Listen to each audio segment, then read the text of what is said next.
Hi, this is Annie Grace, author of This Naked Mind, and today I am answering readers' questions. I have an amazing question from Sue. Sue says, I have had my issues with alcohol and food too. I'm 2.5 months alcohol-free. Congratulations, Sue, that's awesome. Thanks in a large part to This Naked Mind. However, I was just thinking about all the time I've spent over the years online, watching television specials and reading self-help books to provide me with solutions to my eating and drinking problems. I was successful many times for the short term, but never permanently.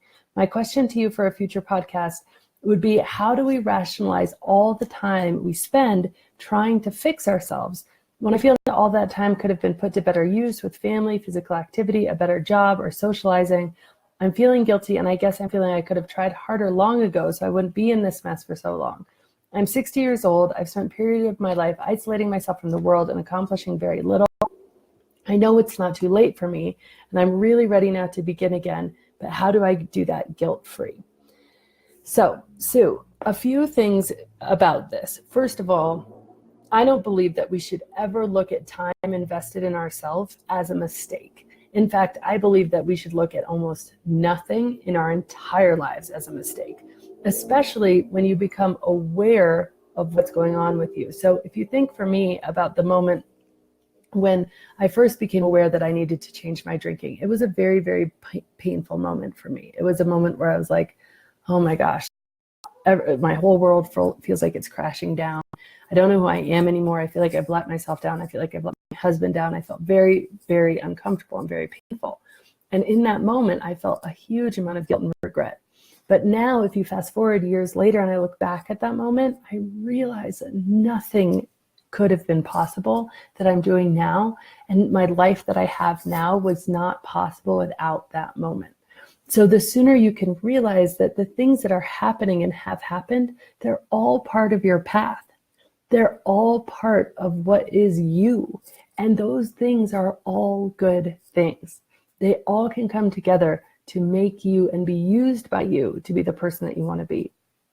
So I want to say that first, is that any period of investment in self, whether it's watching, television specials or reading books or even getting help or going, in person to therapy, whatever it is, that time is precious and valuable time. And it was something that you needed at the time. And I highly encourage you to just not feel guilty about this. Number two, let's talk about guilt in general, okay? Brene Brown, she talks about the difference between guilt and shame. And so guilt is something that says, okay, we have this set of standards that we want to live by, and we've fallen short of them. So it's like an objective measure, right? So we've fallen short of, I feel guilty because I didn't want to eat like a dozen chocolate chip cookies, and I did. So I feel guilty because my standard was that I'm not going to binge on chocolate chip cookies. All right. And then there's shame. And shame is when we feel like we did something wrong and we want to hide. Shame has that very direct, and you said it in your note, you wanted to isolate yourself, you wanted to be apart from other people. And shame is something where we didn't just fall short of a set of standards, we feel like we fell short and therefore are unworthy or unlovable. And the feeling with shame is that desire to hide. And it's very important to realize that shame does not serve us. It cannot serve us.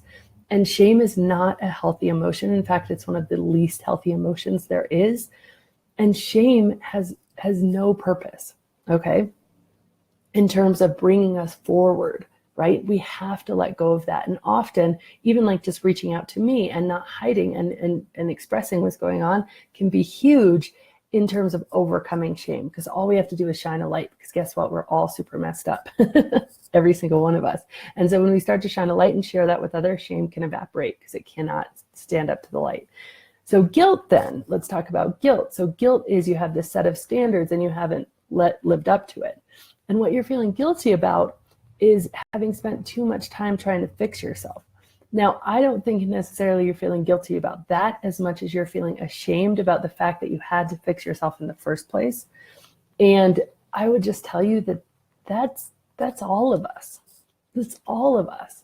And the time you have to fix yourself, you say you feel guilty because you don't feel like then you had enough time with your family or your friends or anything else like that. And you might not show up as the same person you're showing up for or be the person they need you to be without that time that you have invested or are currently investing in yourself. So there's no, for me, sense in feeling guilty about really focusing on you and self-improvement, because the truth is we cannot serve others before we serve ourselves. We can't really truly love and appreciate others before we love and appreciate ourselves. There's even a verse in the Bible that echoes this. It's like, love your neighbor as yourself. The implied thing is that you have to love yourself first before you can love your neighbor. And I think that's really important. So I just really want you to be able to let go of that. And then I want to say one more thing about guilt, and it's this. Very often, guilt is a self-indulgence. All right. And I know it sounds a bit harsh and it's kind of tough love, but guess what? Guilt can make us feel better in the moment. And here's why. Because if we feel guilty, we feel like we're doing something about the problem without actually doing something about the problem. If I just fall on my sword and berate myself and I'm so mad at myself, then it relieves some of our sense of falling short of the person or the scenario that we're falling short of. And it actually can deflect our responsibility from what we need to change, because we're so caught up in, it's almost self-indulgent, like it's almost self-pity. Is this, oh geez, well, I've done it again. I'm always doing this and all this stuff. And even in your own head, what do you respond when you feel like, oh, well, either other people respond, it's not that bad, or in your own head, you're like, it's this thing where you almost do it in order to get, like, I don't know how to put it best, but in order to distract yourself from taking the a heck of a lot easier and feel a lot more like a quick fix to really beat yourself up about something rather than actually do the work to change that something. So I don't know if that's playing in here at all, but I did want to present it as kind of another option. So basically, to recap, just to say, like, really identify if what you're feeling is guilt or shame. And if it's shame, like, do everything you can to bring that into the light so that it can't exist, because shame is an incredibly toxic emotion. And if it's guilt, then let guilt serve its purpose of just moving you forward towards you want to be, but don't get caught in the cycle of always beating yourself up about something, because we can often do that in order to not actually address the something and actually let go of some of our personal responsibility for it. There's a saying that I love, speaking of personal responsibility, and it's just this idea that it's not your fault, right? Things that have happened to you, circumstances, especially, things regarding addiction, like, these things are not necessarily our fault, but they are our responsibility. Even if something happened to you that was completely, like, say your house burned down, right? That would be horrible. And it was an accident, like a lightning bolt struck it. It's not your fault. But there's nobody but you that's going to call the insurance company. And there's nobody but you that's going to, make the arrangements. And there's nobody but you that's going to do the things needed to do in order to get your house, because it's still your responsibility, even when it's not your fault. So anyway, I'd like you to view that and just have a lot of appreciation for yourself. The fact that you feel so motivated right now in your life is amazing. And I would ask yourself one more question. That guilt, like, who is it really serving? Because again, when we feel guilty, the only person it is often serving is us. It relieves that sense of kind of like we didn't do it or we fell short, but it's a very temporary relief and it doesn't actually progress us forward.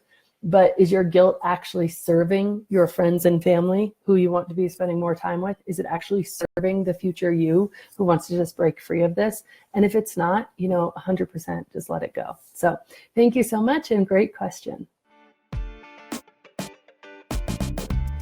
Hi, I'm so excited, you guys, because we are just about to start another live alcohol experiment. And if you do not know about the alcohol experiment, you need to literally drop everything right now and go to thisnakedmind.com/LAE. That's LAE for live alcohol experiment. And here's the thing. This 30-day challenge is designed to interrupt your patterns and put you back in touch with the best version of you. It's that version that's living the most joyful life. That version that doesn't need alcohol to relax or have a good time, and that version that's having more fun and is more peaceful than ever. Again, it's a 30-day challenge. It's live. It's starting on the 1st, so hurry up. Go to thisnakedmind.com/LAE. And as always, rate, review, and subscribe to this podcast, as it truly helps the message reach somebody who might need to hear it today.